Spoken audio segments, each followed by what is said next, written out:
আসসালামু আলাইকুম। রাজি আফজাল রেসিপিতে আপনাদের সবাইকে স্বাগতম। আজ আমি আপনাদের পারফেক্ট সিপি চিকেন বলের রেসিপিটা করে দেখাবো। চিকেন বল খেতে ছোট বড় সবাই অনেক পছন্দ করে, বিশেষ করে বাচ্চারা তো অনেক পছন্দ করে। সবার পছন্দের এই চিকেন বল কিন্তু অল্প কিছু ইনগ্রেডিয়েন্টস দিয়ে ঝটপট ঘরেই তৈরি করে নেওয়া যায়। আমি আশা করছি আমার এই চিকেন বলের রেসিপিটা আপনাদের কাছে ভালো লাগবে। ভালো লাগলে লাইক, কমেন্ট আর শেয়ার করতে ভুলবেন না। আর আমার আরও অনেক নতুন নতুন রেসিপি পেতে প্লিজ আমার চ্যানেলটিকে সাবস্ক্রাইব করবেন। চলুন তাহলে দেখে নেই এর পুরো প্রস্তুত প্রণালী। আমি এখানে 2 কাপের মতো হাড়ছাড়া চিকেন ছোট ছোট টুকরো করে ধুয়ে পানি ঝরিয়ে নিয়েছি। এখানে নিয়েছি 4টা কাঁচামরিচ কুচি, 2টা শুকনো মরিচ কুচি আর 2 টেবিল চামচ পুদিনা পাতা কুচি। এখন চিকেনের সাথে এগুলোকে আমি ব্লেন্ডারে ব্লেন্ড করে নিব। আপনারা চাইলে শিলপাটায়ও বেটে নিতে পারেন, তবে ব্লেন্ডার বা শিলপাটায় যেটাতেই করেন না কেন পানি ইউজ করবেন না। আমার চিকেনটা ব্লেন্ড করা হয়ে গেছে। এখন আমি এর মধ্যে দিয়ে দিচ্ছি 1.5 চা চামচ আদা রসুন পেস্ট। আদা রসুন আমি একসাথে পেস্ট করে রেখেছি।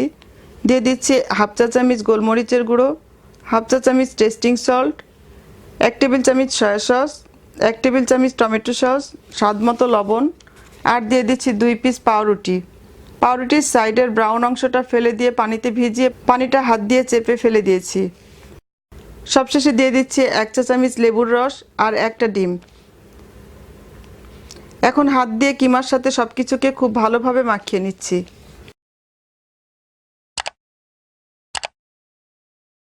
মাখানো হয়ে গেছে। এখন চিকেনের বলগুলো বানিয়ে নিব। এজন্য হাতে একটু তেল মেখে নিয়েছি। এবার অল্প একটু কিমা নিয়ে 2 হাত দিয়ে ঘুরিয়ে ঘুরিয়ে স্মুথ একটা বল বানিয়ে নিতে হবে। লক্ষ্য রাখবেন সবগুলো বল যেন সমান হয় আর বলের গায়ে যেন কোনো ফাটল না থাকে।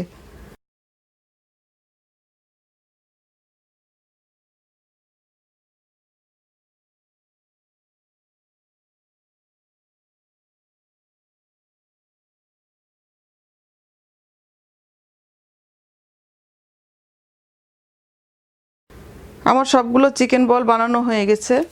আমি আগে থেকে চুলায় একটা প্যান বসিয়ে গরম পানি করে নিয়েছি। এখন এই গরম পানিতে আমি সবগুলো বল একে একে দিয়ে দিচ্ছি। বলগুলো দিয়ে চুলার আঁচ মিডিয়াম হাই হিটে রেখে একটা ঢাকনা দিয়ে ঢেকে দিব 5 মিনিটের জন্য। তো ফিরে আসছি 5 মিনিট পর। দেখতেই পাচ্ছেন বলগুলো উপরে ভেসে উঠেছে, অর্থাৎ আমার বলগুলো সেদ্ধ হয়ে গেছে। এখন একটা ছাকনার সাহায্যে উঠিয়ে সরাসরি বরফ দেওয়া ঠান্ডা পানিতে দিয়ে দিব। এর ফলে বলগুলো খুব স্পঞ্জি হবে।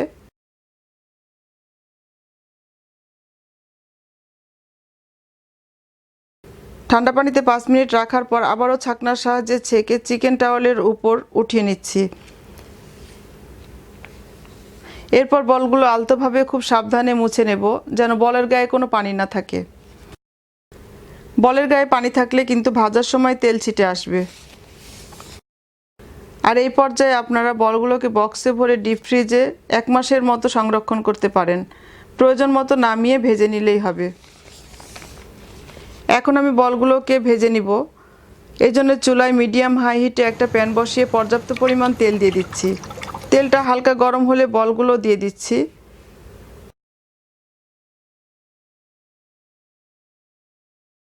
বলগুলো তেলে দিয়ে অনবরত নাড়তে হবে যেন কোনো দিক বেশি পুড়ে না যায়।